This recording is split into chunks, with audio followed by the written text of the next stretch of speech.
తాకట్టులో ఉన్న బంగారాన్ని విడిపించి ఆ రోజున్న మార్కెట్ ధర కట్టి మిగిలిన డబ్బును మీకు అందిస్తుంది ఎస్వీఎస్ గోల్డ్.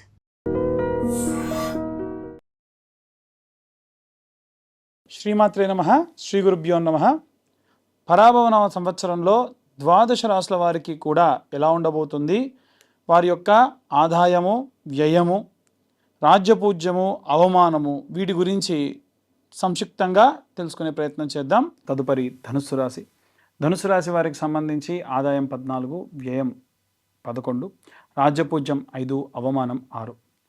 ఈ సంవత్సరం గురుగ్రహం యొక్క అనుకూలం వలన ఆర్థిక ఫలితాలు, అధిక ఆదాయం పెరుగుతుంది, విదేశీ ఆదాయం పెరుగుతుంది, పెద్దగా లాభాలు ఉంటాయి.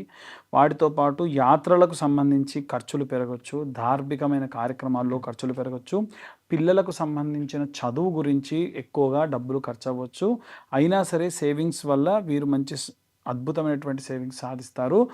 ఉద్యోగము, వ్యాపారానికి సంబంధించిన విషయానికి వస్తే ఉద్యోగస్తులు పదోన్నతి యోగము, విదేశాల్లో ఉద్యోగ అవకాశాలు, టీచింగ్, గవర్నమెంట్, అలాగే బ్యాంకింగ్ సెక్టార్లో ఉన్న వాళ్ళకి శుభదాయకంగా ఉంటుంది. వ్యాపారాలకు సంబంధించిన విషయానికి వస్తే అంతర్జాతీయ వ్యాపారము, ట్రావెల్, ఎడ్యుకేషన్, కన్సల్టింగ్ రంగాల్లో సంబంధించి వ్యాపారం అద్భుతంగా ఉంటుంది. విద్యార్థులకు సంబంధించిన విషయానికి వస్తే ఉన్నత విద్య, విదేశీ చదువు, రీసెర్చ్ అండ్ డెవలప్మెంట్, పిహెచ్డీలు చేసేటువంటి వారికి అద్భుతమైనటువంటి కాలము. ఏదైనా సరే స్కాలర్షిప్కి సంబంధించి చేసేటువంటివి యోగ్యంగా ఉంటుంది. గృహిణులకు సంబంధించిన విషయానికి వస్తే ధార్మికమైన కార్యక్రమాల్లో ఎక్కువగా పార్టిసిపేట్ చేస్తారు, యాత్రలు ఎక్కువగా చేస్తారు, కుటుంబంలో గౌరవం కూడా పెరుగుతుంది.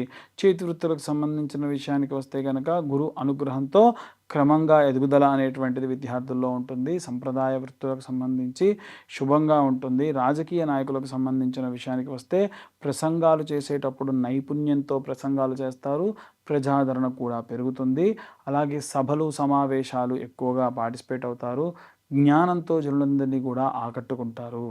సినిమా రంగానికి సంబంధించిన వాటికి సంబంధించిన విషయానికి వస్తే ఈ ఆధ్యాత్మిక సినిమాలు తీయడము, చారిత్రాత్మక పాత్రలు పోషించే వాళ్ళు, ఉపన్యాసాలు చేసేటువంటి వాళ్ళు, భక్తి సంగీత దర్శకులు, అలాగే వీరందరికీ అద్భుతంగా ఉంటుంది. వైవాహిక జీవితము, వివాహము, వీటి సంబంధిత విషయానికి వస్తే వివాహం యోగ్యంగా బలంగా ఉంది. ఈ సంవత్సరం ఖచ్చితంగా వివాహం అవుతుంది. ఆలస్యంగానే సరే ద్వితీయార్థంలో వివాహం జరగవచ్చు, అంటే మొదటి 6 నెలల్లో జరగదు. విదేశీ వివాహం యోగ్యంగా ఉంటే విదేశాల్లో ఉన్నవారిని వివాహం చేసుకునే దానికి కూడా యోగ్యంగా ఉంటుంది. అలాగే పరస్పర గౌరవం భార్యాభర్తలు పెంచుకోవడం వల్ల అన్యోన్య దాంపత్యం కూడా పెరుగుతుంది. సంతానానికి సంబంధించి ఎక్కువ లాభం గోచరిస్తుంది. పిల్లలకు సంబంధించి చదువులో శుభదాయకంగా ఉంటుంది. విదేశీ విద్య అద్భుతంగా గోచరిస్తూ ఉంది. అలాగే ఆరోగ్యానికి సంబంధించిన విషయానికి వస్తే కొన్ని రకాలైనటువంటి జాగ్రత్తలు తీసుకోవడం మంచిది.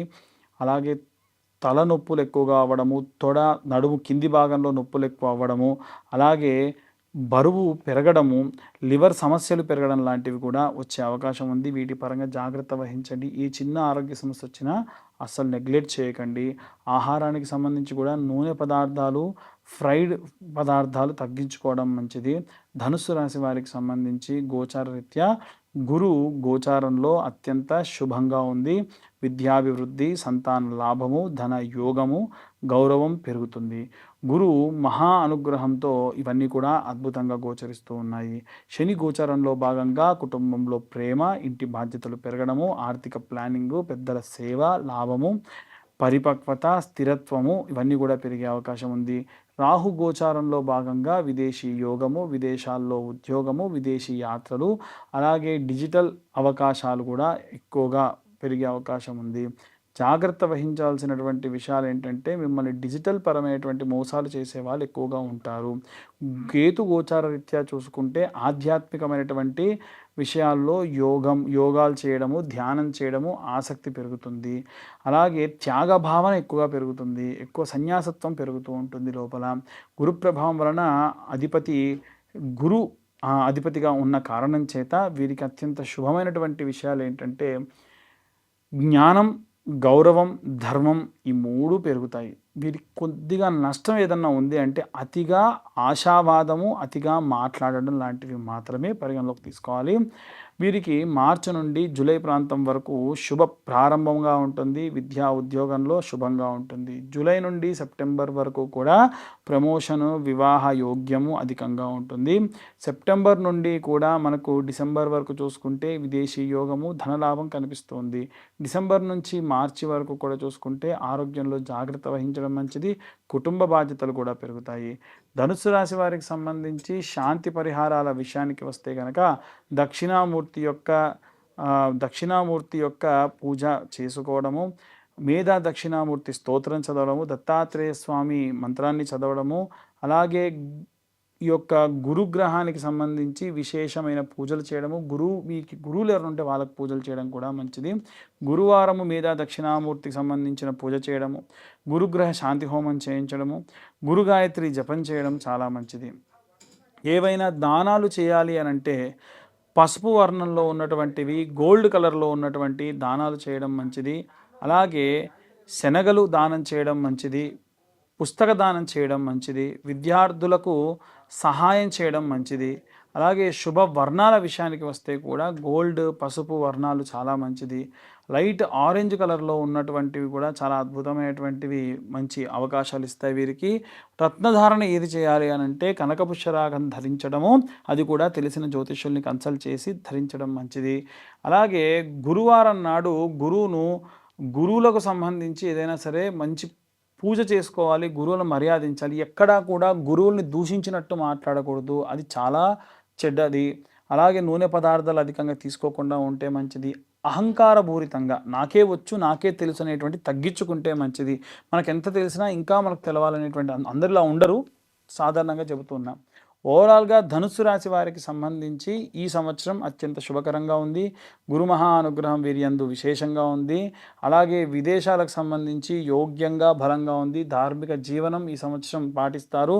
జ్ఞానము, ధనము, దానము, అలాగే గౌరవం కూడా ఈ సంవత్సరం వీరికి పెంచే అవకాశం కనిపిస్తుంది. తిథి, వార, నక్షత్ర యోగ కరణాల్ని మనం దృష్టిలో పెట్టుకొని గోచార రీత్యా ఇవన్నీ కూడా చెప్పడం జరుగుతుంది. ఇంకా డీటెయిల్డ్గా జాతకం కావాలనుకున్న వాళ్ళు మీ పేరు, మీ date of birth, time, place కింద ఉన్న నెంబర్కి వాట్సాప్ చేయండి. డీటెయిల్డ్గా జాతకం గురించి మీతో డిస్కస్ చేయడం కూడా జరుగుతుంది. అలాగే విశేషంగా ఉగాది రోజున ఎటువంటి నియమ నిబంధనలు పాటించాలి, ఎలాంటి నియమ నిబంధనలు పాటించి అసలు ఉగాది ఎందుకు జరుపుకోవాలనేటువంటి విషయాన్ని ఇప్పుడు మనం తెలుసుకుందాం. ఉగాది అంటే యుగమునకు ఆది.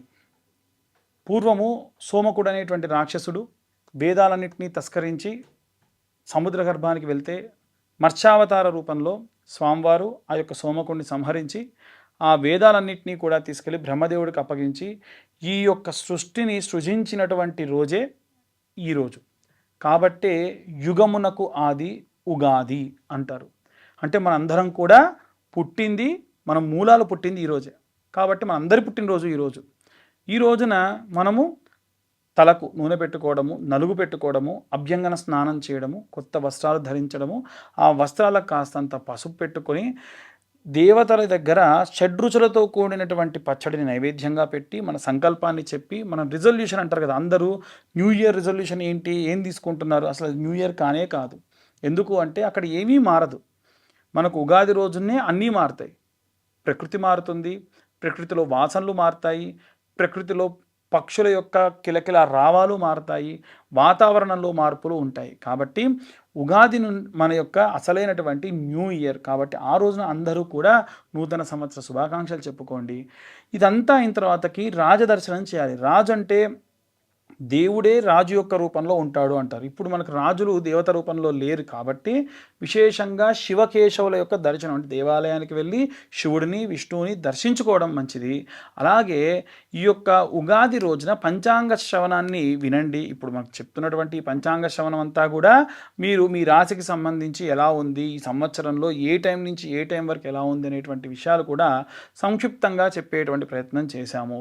కాబట్టి ఎవరైనా జాతకాలు చెప్పించుకోవాలన్నా ఈ రోజున చెప్పించుకోవచ్చు. అలాగే వీలైనంత వరకు కూడా ఈ సంవత్సరంలో ఎవరికైనా వివాహం కాని వారికి, సంతానం కాని వారికి ప్రత్యేకమైనటువంటి హోమాలు నిర్వహించడం జరుగుతుంది. ఆసక్తి కలవారు కింద ఉన్న నెంబర్కి కాంటాక్ట్ చేయొచ్చు. సర్వే జనా సుఖినో భవంతు. స్వస్తి.